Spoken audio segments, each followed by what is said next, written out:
తెలుగు శ్రోతలందరికీ నమస్కారం అండి. మన అలనాటి కథలు ఎవర్ గ్రీన్ స్టోరీస్ ఛానల్కి మీ అందరికీ స్వాగతం. సఖి అనే ధారావాహిక వింటున్నామండి. రాసిన వారు వి నాగరత్న గారు.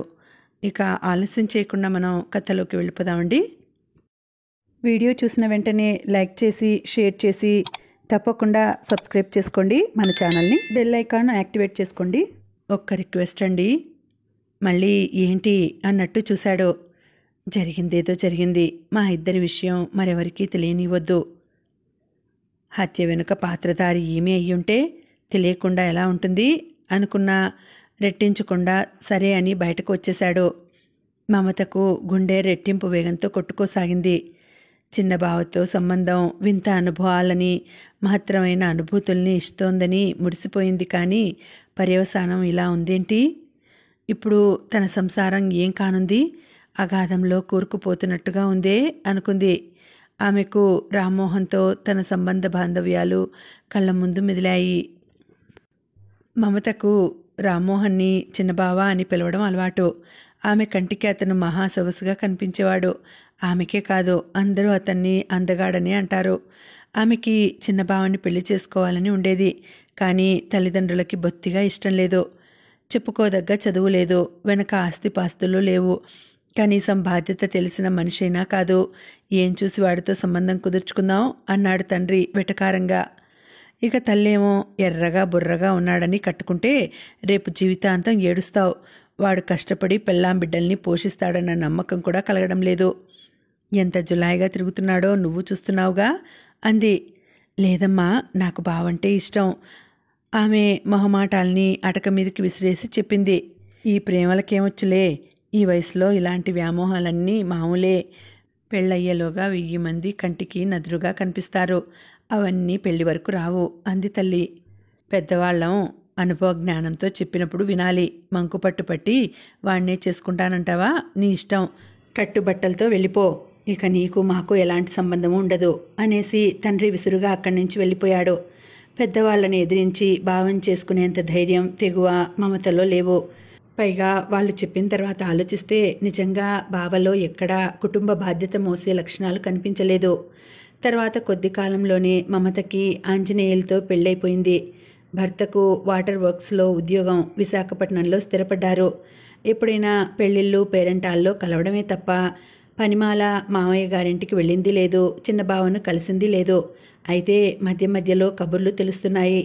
బావ వ్యాపారాలు చేస్తున్నాడని, తను ఎందులో దిగినా కుప్పలు తెప్పలుగా లాభాలు ఆర్జిస్తున్నాడని, కీర్తి ప్రతిష్టలు సంపాదించాడని నలుగురు చెప్పుకొని గర్వించేలా ప్రయోజకుడయ్యాడని, బంధుమిత్రుల ఆదరణ పొందుతున్నాడని తెగ చెప్పేవారు. ఓ రోజు నేను చేసుకుంటానంటే కాదు కూడదు అన్నావు. బావకి పూచిక పుల్లంత విలువ ఇవ్వలేదు. ఇప్పుడు చూడు, నవ్విన నాపచేనే పండినట్లు అయింది. 4 చేతులా సంపాదిస్తున్నాడు. వద్దంటే డబ్బొస్తోందట అంటూ మమత ఉక్రోషంగా దెబ్బలాడింది తల్లితో. సరేలేవే, నీకు వాడితో రాసిపెట్టలేదు కనుకనే మాకప్పుడు బుద్ధి పుట్టలేదు అందావిడ తాపీగా. మమతకి కచ్చ పుట్టి కనీసం పొరపాటుని కూడా ఒప్పుకోవా? నేనసలు మీ మాట వినడమే పొరపాటైంది అంది. ఇప్పుడు నీకేం తక్కువైంది?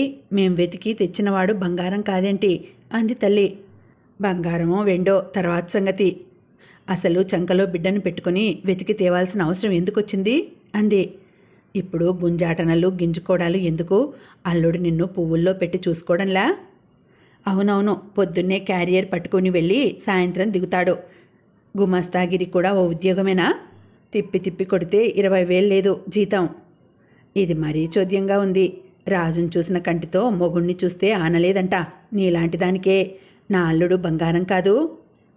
కరిగించుకు తిందాంలే. నువ్వెంతో పుణ్యం చేసుకు పుట్టావు.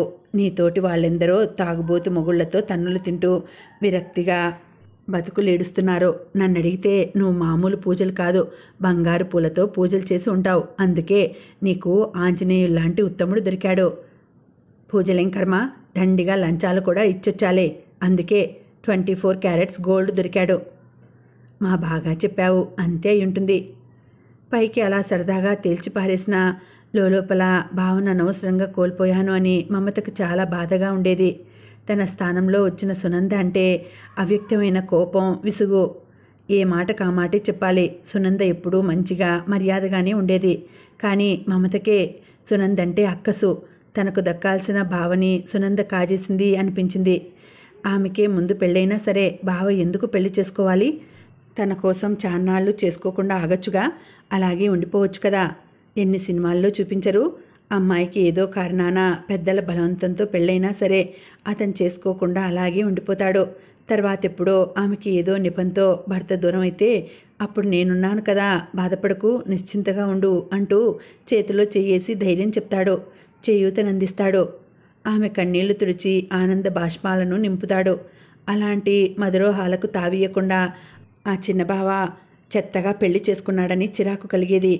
పైకి సునందతో కలుపుగోలుగా మాట్లాడేది, అభిమానంగా ఉన్నట్లు నటించేది, మాటల్లో పెట్టి అనేక విషయాలు రాబట్టేది. మాధురి పెళ్లిలో కలిసినప్పుడు చిన్నబావ కళ్ళన్నీ తన మీదే ఉండటం గమనించింది మమత. పెళ్లి కాకముందు కంటే ఇప్పుడు చిన్నబావ మరీ మరీ అందగాడిగా మారి ఆకర్షణీయంగా కనిపించాడు ఆమె కళ్ళకి. కొంచెం ఒళ్ళు చేశాడు, బాగా నునుపు తేలాడు, ముఖంలో పెద్దరికం వచ్చింది. వామ్మో, ఈయన గారిలో మన్మధుడు తిష్టవేశాడే, మలయాళీ యాక్టర్ మమ్ముట్టిలాగున్నాడే, ఏం చూపులవి, ఎంత తీవ్రంగా ఉన్నాయి, తన వైపు లాక్కుంటున్నట్లుగా ఉన్నాయే అంటూ తెగ కలవరపడింది. ఇదేంటి, తనకు పెళ్ళయింది, 2 పిల్లలున్నారు, ఇంకా తనలో మోహం వదల్లేదా? తన వయస్సు తప్పుకున్నట్లుంది, ఇప్పుడే యవ్వనం ప్రవేశించినట్లుంది. ఈ స్పందనలేంటి, పెదవులు అదరడమేంటి? అంతా మాయగా ఉంది. బావా తనపై సమ్మోహనాస్త్రం సంధించినట్లుంది. సిగ్గుల మొగ్గవుతున్నానేంటి? ప్రేమకు వయసుతో సంబంధం ఉండదా? బావ చూపులు తిన్నగా గుండెల్లో గుచ్చుకుంటున్నట్లు ఉన్నాయేంటి? అన్నీ ప్రశ్నలే, సమాధానం లేదు. మొత్తానికి మమత నిబ్బరించుకోలేకపోయింది. మనసు బలంగా బావ వైపుకు లాగింది. క్రమంగా చిన్నబావ ఇంటికి వెళ్లాలనే ఉత్సాహం పెరిగింది. ఏదో నెపాన హైదరాబాద్ వచ్చి వెళ్లడం సాగించింది. ఇక రామ్మోహన్ సంగతి చెప్పనవసరం లేదు. మమత వెళ్ళినప్పుడు పనులన్నీ మానుకుని ఉండిపోయేవాడు. ఇద్దరికీ ఒకరి మీద ఒకరికి ఆకర్షణ కలిగింది. అతని చూపులు గుండె లోతుల్లోకి చేరి అలజడి రేపుతాయి. ఆ వేళ దగ్గరలో ఎవరూ లేకపోవడంతో, అబ్బా ఏంటా చూపులు, మరీ తినేసేటట్టున్నాయి అంది మమత. తిందామనేగా మరి అంటూ వచ్చి శుతిమెత్తగా తాకాడు. ఒళ్ళంతా కరెంటు పాకినట్టయింది. బుగ్గల్లోంచి ఆవిర్లు వచ్చాయి. అలా నిమురుతూ కూర్చున్నాడు. మమత అస్సలు వారించలేదు. ఎవరైనా చూస్తారేమోనన్న భయం తప్ప అతన్ని అడ్డుకోవాలని, అభ్యంతరం చెప్పాలని అస్సలు అనిపించలేదు. కావలసిన మధురిమలు పొందుతున్నట్లుగా, కోల్పోయిన సంపదలు దొరుకుతున్నట్లుగా ఎంతో హాయిగా, ఆనందంగా ఉంది. ఎవరో వస్తున్న అలికిడి కావడంతో రామ్మోహన్ కొంచెం దూరం జరిగి అల్మారాలో ఏదో వెతుకుతున్నట్టుగా నటించాడు. పని మనిషి మాపింగ్ స్టిక్తో గది తుడిచి వెళ్ళింది. ఆమె గది శుభ్రం చేస్తున్నంతసేపు ఇద్దరికీ క్షణమొక యుగంగా ఉంది. ఈమె ఇప్పుడే రావాలా అన్నట్టు ఇద్దరూ అసహనంగా గడిపారు. ఇద్దరికీ ఒకరి ఒళ్ళో ఒకరు ఒదిగి పడుకోవాలని ఉంది. అమ్మగారు ఎక్కడున్నారు అడిగాడు రామ్మోహన్. ఇప్పుడే ధ్యానంలో కూర్చున్నారయ్యా, ఏమైనా అర్జెంటా, పిలవాలా అడిగిందా అమ్మాయి. వద్దులే, పాపం ధ్యానంలోంచి లేవడం ఎందుకు? చాలా ఔదార్యం ప్రదర్శించాడు రామ్మోహన్. పనమ్మాయి అటు వెళ్ళగానే, అమ్మయ్య 1 గంటకు పైగా బయటికి రాదు అన్నాడు ఒక్క అంగలో మమత దగ్గరకొచ్చి. అతనంత దగ్గరగా ఉంటే మమతకి స్వర్గంలో విహరిస్తున్నట్లుగా ఉంది. అక్కడికి ఎవరూ రాకూడదని కోరుకుంటూ చిరునవ్వులు చిందిస్తూ ఉండిపోయింది. రామ్మోహన్కి మరింత సాన్నిహిత్యం కావాలనిపించింది. కానీ పొరపాటున భార్యో మరెవరో వస్తే పరువు పోతుంది, తల వంచుకోవాల్సిన పరిస్థితి దాపురిస్తుంది. ఇంత బతికి సంజాయిషీలు చెప్పుకోవాల్సిన అగత్యం ఎందుకు? కానీ ఎలా? ఇంత తేలిగ్గా లొంగిపోతున్న మరదల్ని వదులుకోగలడా? ప్రాణం తోసినట్లవదు. కానీ ఏ క్షణంలో ఎవరొస్తారోనన్న ఆందోళన అనవసరం అనిపించింది. అందుకే నువ్వు కాదనకుండా నేను చెప్పిన చోటికి రావాలి అన్నాడు మెల్లగా. ఎక్కడికి? హోటల్. అమ్మో, హోటల్కే? ఎవరైనా చూస్తే ఇంకేమైనా ఉందా? ఎవ్వరికీ అనుమానం రాకుండా నేను చూసుకుంటాగా, నా బంగారానివిగా, కాదనకే. వామ్మో, నేను రాను బాబు. మా ఆయనకు కానీ ఇంకెవరికైనా కానీ తెలిస్తే ఉరేసుకు చావాల్సిందే. ఒసే దొంగమొహమా, నేనంటే నీకు ఇష్టమని తెలిసిపోతుంది, కాదని దబాయించకు. నేనేం దబాయించడం లేదు, నువ్వంటే ఇష్టం ఉండబట్టే చెయ్యేస్తే కాదనలేదు. మరింకేం అంటూ బతిమాలాడావు. మమతని ఇంకా ఇంకా మత్తు ఆవరిస్తోంది. అతనితో ఎక్కడికైనా సరే వెళ్ళిపోవాలనిపిస్తోంది. లోపల 100 భయాలున్నా తెలివైనవాడు. తనను నలుగురిలో నవ్వులపాలు చేయడు, నట్టేట్లో ముంచడు అనే నమ్మకంతో ఇంకేం మాట్లాడలేదు. నేనిప్పుడే బయలుదేరి వెళ్తాను. నువ్వు ఏమాత్రం అనుమానం రాకుండా అరగంట తర్వాత ఏదో సాకు చెప్పిరా. పక్క సందులో గాంధీ బొమ్మ దగ్గర ఎదురు చూస్తుంటా. అనుమానం రాకూడదు మరి అనేసి శుతిమెత్తగా స్పృశించి వెళ్ళిపోయాడు రామ్మోహన్. రామ్మోహన్ వెళ్ళిన కాసేపటికి మమత స్నానం చేసి తాను తెచ్చుకున్న చీరల్లో మరింత ఆకర్షణీయమైన దాన్ని తీసి కట్టుకుంది. రోజు కంటే శ్రద్ధగా తల దూకుంది. అద్దంలో తన బింబం తనకే ముద్దొచ్చినట్లయింది. అంతా తయారయ్యాక, సునంద, నేను మాధవి వాళ్ళ ఇంటికి వెళ్ళొస్తాను అంది.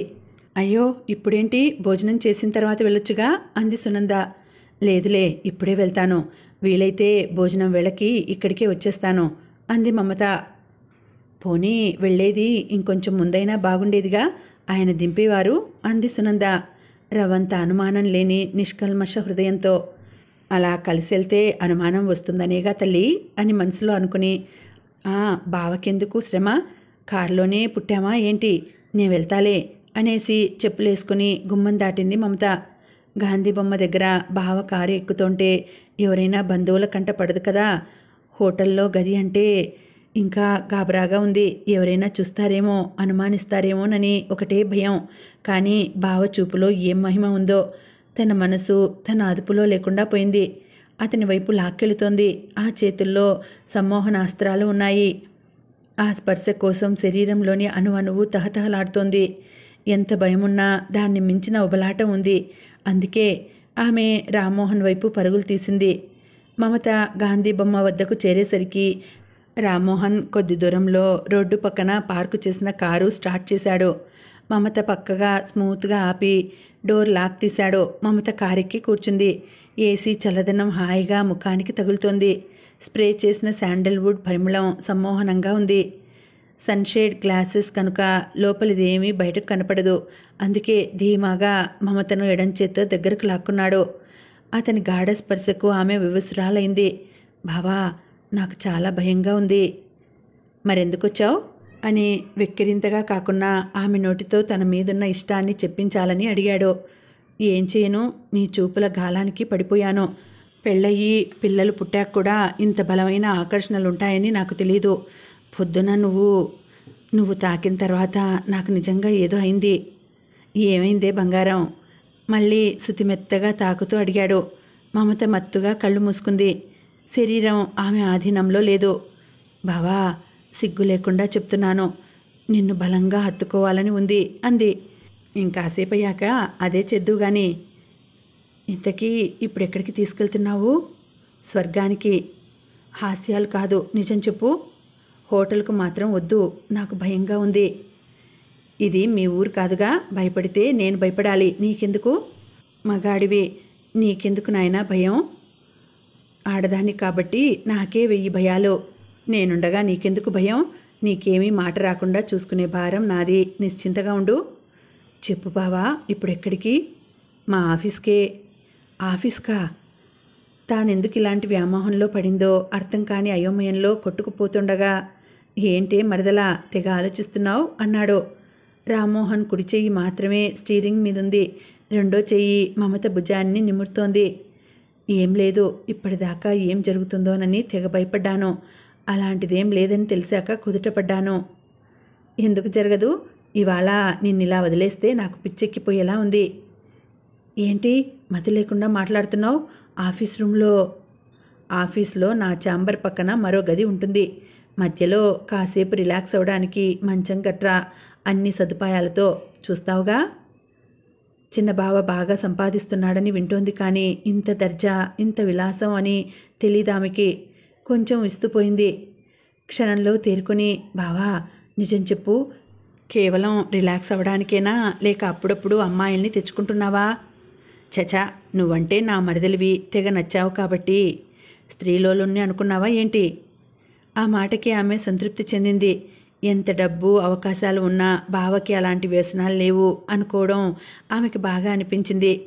తన మీద ప్రత్యేకమైన ప్రేమతో ఇలా చేస్తున్నాడు కానీ మామూలుగా దౌర్బల్యం లేదని హాయిగా నవ్వుకుంది.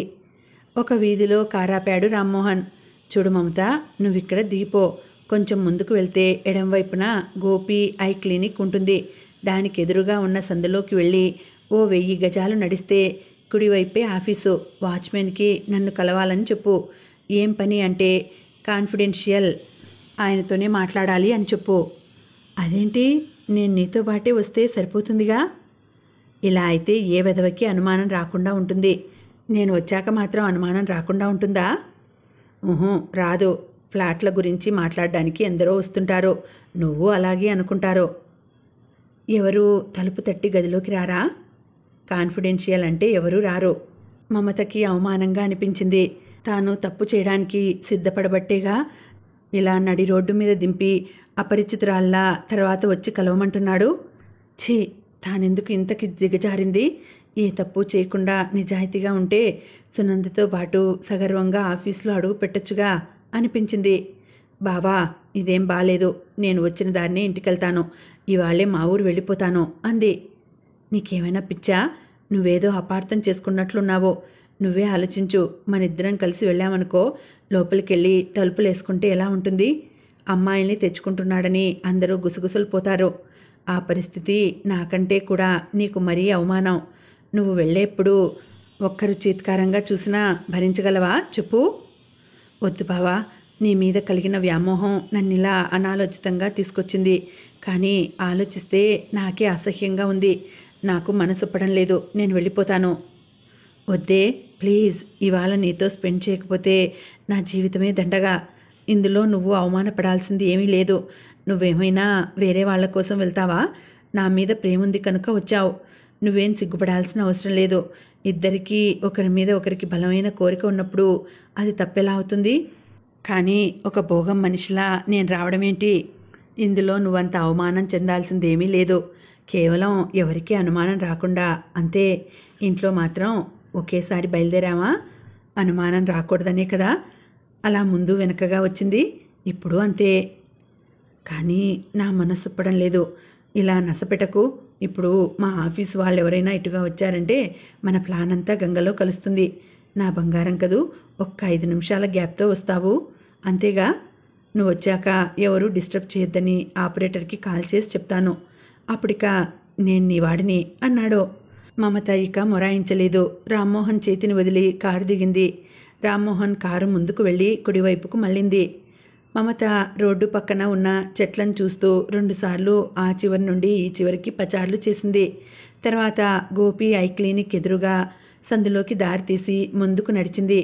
రామ్మోహన్ చెప్పినట్లుగానే చాలా కొద్ది దూరంలోనే రామ్మోహన్ కన్స్ట్రక్షన్స్ అనే బోర్డు కనిపించింది. 2 అంతస్తుల విశాల భవనం. మమత గేట్ లోపలికి అడుగు పెట్టగానే వాచ్మెన్ ఎవరు కావాలన్నట్టు ప్రశ్నార్థకంగా చూశాడు. రామ్మోహన్ గారిని కలవాలి. ఏం పని? ఆయనతోనే చెప్పాలి. మీరెవరు? ఎక్కడి నుంచి వచ్చారు? ఇలా రెట్టించి అడుగుతాడని ఊహించని మమత తను అసలు పేరు చెప్పాలా వద్దా అనే సంశయంతో పర్సనల్ అని చెప్పాను కదా, ఒకసారి వెళ్ళి మాట్లాడతాను అంది. సార్కి ఆ మాట చెప్పాలన్నా ముందు మీరెవరో తెలియాలి కదా అన్నాడు వాచ్మెన్ విసుగ్గా. విజయలక్ష్మి, గాంధీనగర్ అని చెప్పు, గుర్తుపడతారు. రమ్మంటేనే వెళ్తాను అంది మమత కావాలని తన పేరు మార్చి చెప్పి. వాచ్మెన్ ఇంటర్కంలో విషయం చెప్పాడు. సార్ రమ్మంటున్నారు, వెళ్ళండి. మమతని కూర్చోమని చెప్పి రామ్మోహన్ చెక్కులు ఓచర్ల మీద సంతకాలు చేశాడు. 4-5 ఫోన్ కాల్స్ మాట్లాడాడు. కాఫీ తెప్పించాడు. మమతకి ఇదంతా చోద్యంగానే ఉంది. బావకు ఇంత హోదా దర్పము వచ్చాయా? తనతో కొంటి చేష్టలు చేసిన బావ ఇంత గౌరవం పలుకుబడి ఉన్న వ్యక్తా? ఒకంత గర్వంగా ఉంది. మరీ ముఖ్యమైన పనులు అయిపోయాయి అనుకున్నాక టెలిఫోన్ ఆపరేటర్కి ఫోన్ చేసి గొడవల్లో ఉన్న ఒక స్థలం గురించి మాట్లాడుతున్నాను. Highly confidential. ఎవరు ఫోన్ చేసినా లేనని చెప్పు. కలవడానికి వచ్చినా అంతే. ఇప్పుడు కుదరదు, మళ్ళీ రమ్మని చెప్పు అన్నాడు. ఓకే సార్ అంది ఆపరేటర్. ఛాంబర్ లోపల బోల్ట్ వేశాడు. కర్టన్ తొలగించి పక్కనున్న గదిలోకి దారి తీశాడు. బావా, ఎవరికి అనుమానం రాదా? పిచ్చి మొహమా, నా గురించి మా ఆఫీస్లో చాలా గొప్పగా చెప్పుకుంటారు. సునందకి నా మీద అనుమానం రాదు. మమతకి చెప్పేవి శ్రీరంగనీతులు, దూరేవి దొమ్మరి గుడిసెలు అనే సామెత గుర్తొచ్చింది. కానీ పైకి ఏమీ అనలేదు. తానొక స్త్రీ అయ్యుండి తనే భావ వ్యామోహంలో పడింది. ఇక మగవాడు 1,00,000 చపలత్వాలు ఉంటాయి. అతన్నెలా తప్పు పట్టగలనని అనుకుంది. మమత గదినంతా తేరిపార చూసింది. ఒక ఖరీదైన హోటల్ రూమ్లా ఎంతో అందంగా, విలాసంగా, కంఫర్టబుల్గా ఉంది. ఆ గది తలుపు కూడా బోల్టు వేశాడు. రామ్మోహన్ ఏసీ ఆన్ చేసి మంచం మీద కూర్చున్నాడు. మమతను రమ్మని సైగ చేసేసరికి ఆమెని సిగ్గు ఆవరించింది. పెళ్ళైన మొదటి రోజు శోభనం గదిలో అడుగుపెట్టిన సీను రిపీట్ అవుతున్నట్లుంది. నిలబడిన చోటే ఉండిపోయింది. వారిని కొత్త పెళ్లి కూతురులా ఇదేంటి అంటూ ఆత్మీయంగా దగ్గరకు తీసుకున్నాడు రామ్మోహన్. గదిలో సెంటు స్ప్రే చేయడానా ఆ మధుర పరిమళాలు ఒక రకమైన మత్తు కలిగిస్తున్నాయి. ఇద్దరూ ఒకటయ్యారు. బావా, నన్నెందుకు పెళ్లి చేసుకోలేదు అంది మమత ఆనందలోకాల్లో విహరిస్తూ. అయిపోయిన దాని గురించి ఇప్పుడెందుకు? ఇక నుంచి నువ్వు నా పెళ్ళానివి అనుకో. నేను అనుకుంటే సరిపోతుందా? నేను అనుకుంటాగా, కానీ లోకం అనుకోదుగా. విధవలోకం, దాంతో మనకేం పని? మనం భార్యాభర్తల్లానే గడుపుదాం. అదెలా వీలవుతుంది? ఇన్నిన్ని అడ్డంకుల్ని, అవరోధాల్ని దాటుకోవద్దు. దాటుతాం. అసలు అప్పుడే థ్రిల్ ఉంటుంది. బావా, నువ్వు నాకు కావాలి. నన్ను వదిలేయవు కదూ. బంగారం, నిన్నెలా వదులుకుంటానే? నమ్మొచ్చా? నీ ఎత్తు బంగారం కూడా నీతో సమానం కాదే అని అతను అంటుంటే మమత ఆనందంగా చూసింది. మమత మంచం మీద దుప్పటి చక్కగా సర్దింది. రామ్మోహన్ ఏసీ ఆఫ్ చేసి ఛాంబర్లోకి వచ్చాడు. ఆమె రేగిన తల దువ్వుకొని లేచింది. రామ్మోహన్ బోల్ట్ తీసి తలుపు అలాగే ఉంచాడు. మామూలుగా కూడా అది ఎప్పుడూ చేరవేసే ఉంటుంది. భోజనం తెప్పించనా అన్నాడు. నీ వరకు తెప్పించుకో అంది. డ్రైవర్నిచ్చి పంపేదా గాంధీబొమ్మ వరకు? వద్దొద్దు, ఆటోలో వెళ్తా. రామ్మోహన్ 500 నోటు తీసి ఆమె చేతిలో పెట్టాడు. 100 చాలు బావా, ఆటోకి ఇంతెందుకు అంది నోటు తిరిగిస్తూ. రామ్మోహన్ తీసుకోకుండా పర్లేదు ఉండని, దారిలో ఏమైనా కొనుక్కోవాలనిపిస్తే ఉంటాయి, మరి గీసినట్లు ఇస్తారా అన్నాడు. మమత ఇక రెట్టించకుండా తీసుకుని బయటకొచ్చింది. భోజనం వడ్డించనా మమత అంది సునంద. నువ్వు తినేసావా సునంద అడిగింది మమత. చాలాసేపు చూశాను, ఇక తినేసి వస్తావేమోలే అని తిన్నాను అంది. మంచి పని చేశావు, నేను వడ్డించుకు తింటాలే, నువ్వు కూర్చో. ఏం పర్వాలేదు అంటూ వచ్చి అన్నం కూరలు వడ్డించింది. మాధవి కూతురు బళ్ళి సిసింద్రి అంది మమత. సునంద ఏమీ మాట్లాడలేదు. దాంతో మాట్లాడుతుంటే టైమే తెలియదంటే నమ్ము. సునంద రెస్పాండ్ కాకపోవడంతో ఏంటి ముభావంగా ఉన్నావు, ఏం మాట్లాడవేం అంది మమత. ఇందాక మాధవి ఫోన్ చేసింది అంది సునంద. మమతకి బాంబు పేలినట్టు అనిపించింది. ఈ మాధవికి ఏం పనిలేదా? ఏదో అవసరానికి తన పేరు వినియోగించుకుంటే చూసి ఇప్పుడే ఫోన్ చేయాలా అనుకుంది. మమత, నువ్వు ఎక్కడికి వెళ్తున్నది నాతో చెప్పడం ఇష్టం లేకపోతే పని మీద వెళ్తున్నాను అని చెప్పొచ్చు. చుట్టం చూపుగా ఇక్కడికి వచ్చినంత మాత్రాన అన్నీ నాతో చెప్పనవసరం లేదు. అది కాదు సునంద అంటూ సనిగింది మమత. వద్దు, నువ్వేదో తప్పు చేసినట్లు ఫీల్ అవ్వకు. ఇతరులతో పంచుకోలేనివి ఉంటాయి, అలాంటి వాటిని పర్టికులర్గా చెప్పకుండా పనుంది అని అవాయిడ్ చేస్తే సరిపోతుంది. అంతేగాని అనవసరమైన అబద్ధాలు చెప్పడం ఎందుకు? సారీ, నిజంగా సారీ. నువ్వు నాకు సారీ చెప్పాల్సిన పని లేదు మమత, టేక్ ఇట్ ఈజీ. నాలో శాడిస్టిక్ మెంటాలిటీ లేదు, అందుకే నువ్వు అబద్ధం చెప్పడం మొదలెట్టగానే మాధవి ఫోన్ సంగతి చెప్పేశాను. మమత తలంచుకొని అన్నం కిలకసాగింది. తిను మమత, ఇప్పుడు నువ్వు తలంచుకోవాల్సినంత నేరం ఏం చేశావని? నీకేదో సొంత పని ఉండి వెళ్ళావు, అది నాకు చెప్పాలనిపించలేదు. ఆ మాత్రానికి ఏదో తప్పు చేసినట్లు అపరాధ భావం ఏమీ అక్కర్లేదు. కాకపోతే ఒక్కటి గుర్తుంచుకో, ఒక్క అబద్ధం 1000 అబద్ధాలకు కారణమవుతుంది. చెప్పడం ఇష్టం లేని విషయాలు చెప్పొద్దు, కానీ వాటిని అబద్ధాలతో మాత్రం నింపొద్దు. అవి మనకే ప్రతిబంధకాలుగా మారతాయి అని నవ్వింది సునంద. ఈసారి చాలా జాగ్రత్తగా ఉండాలి అనుకుంది మమత. నువ్వు చాలా నెమ్మదస్తురాలివి సునంద, నీ స్థానంలో నేను గనక ఉంటే పిచ్చి కోపం వచ్చేది మనస్ఫూర్తిగా అంది మమత. వద్దమ్మా, నాకేమీ పొగడ్తల మాటలు వేయొద్దు. ఇంతకీ వెళ్ళిన పని ఎంతవరకు అయింది అంది సునంద. మమత మళ్ళీ ఉలిక్కిపడింది. కుంపదీసి నేను చిన్న బావ దగ్గరికి వెళ్ళినట్లు గమనించి ఉంటుందా? తనకు తెలిసిన వాళ్ళెవరైనా వాళ్ళ ఆఫీసుకు తాను వెళ్ళినట్లు చెప్పుంటారా? అక్కడ బావ పర్సనల్ రూమ్లో గడిపినట్లు తెలిసిపోయి ఉంటుందా అనిపించింది. ఏం చెప్తే ఏం కొంప మునుగుతుందో అన్నట్లుగా మౌనంగా ఉండిపోయింది. మమత తాను మాధవి దగ్గరికి వెళ్తున్నానని కాకుండా మరేదైనా సాకు చెప్పి వెళ్లాల్సిందని పదే పదే అనుకుంది. మాధవికి రామ్మోహన్ కుటుంబంతో అంత సాన్నిహిత్యం ఉందని, వీళ్ళకి ఫోన్ చేసి తన కోసం అడిగే అవకాశం ఉందని ఊహించలేదు. చచా, అడ్డంగా దొరికిపోయానే అని మనసులోనే చిరాకు పడింది. తాను అబద్ధం చెప్పినట్లు తేలిపోయాక కూడా ఎలాంటి ఆవేశకావేశాలు లేకుండా ప్రశాంతంగా మాట్లాడుతున్న సునందది ఎంతో ఉన్నతమైన వ్యక్తిత్వం, గొప్ప మనసు అని లోపలే ప్రశంసించింది. అంతలోనే కోపతాపాలను బయటకు వెళ్ళగక్కే వాళ్లే మేలు, మనసులో ఉంచుకునే వాళ్లతోనే మరీ ప్రమాదం. సమయం చూసుకొని కోలుకోలేని దెబ్బతీస్తారని అనుకుంది. ఇంతకీ తాను ఎక్కడికి వెళ్ళలేదో తెలిసింది. కొంపదీసి ఎక్కడికి వెళ్ళిందో కూడా తెలియదు కదా సునందకి అని సందేహంగా భయంగా అనిపించింది. వాళ్ళ ఆయనతో గడిపానని తెలిస్తే ఇంత శాంతంగా ఉంటుందా? లేదులే, తెలీదు, తెలిసే అవకాశం లేదు. కనీసం ఆ విధంగా ఊహించను కూడా ఊహించదు. మొత్తానికి ఈ అనుభవాన్ని దృష్టిలో ఉంచుకుని ఈసారి చాలా జాగ్రత్తగా ఉండాలి అనుకుంది. రామ్మోహన్కు కుటుంబ రీత్యా చూస్తే తల్లిదండ్రులు, భార్య, 2 పిల్లలు. కానీ తెప్పలుగా చెరువు నిండిన కప్పలు 10,000 చేరు చందంగా ఎందరో బంధువులు చేరారు. రామ్మోహన్ మారుటి చెల్లెలి పిల్లలిద్దరూ పెద్దమ్మ మనవరాలు వాళ్ళింట్లోనే ఉండి చదువుకుంటున్నారు. అతని పెద్ద మేనత్త, ఆవిడ భర్త పెద్దవారైపోయారు. పిల్లలు ఇంట్లోంచి తరిమేయగా అనాథల్లా బతుకుతున్నారని తెలిసి వాళ్ళని తన ఇంట్లో ఉంచుకున్నాడు. ఇంకా దూరపు చుట్టరికమే అయినా ఒక ఊరి వాళ్ళైనా మరో 2 కూడా వీళ్ళింట్లోనే చేరారు. రామ్మోహన్ వాళ్ళందరినీ సొంత వాళ్ళలాగే చూస్తాడు.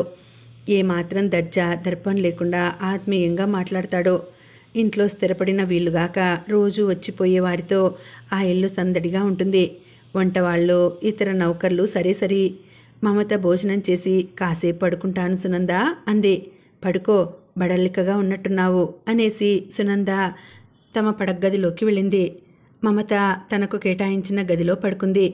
రామ్మోహన్తో గడిపిన క్షణాలను గుర్తు చేసుకుంది.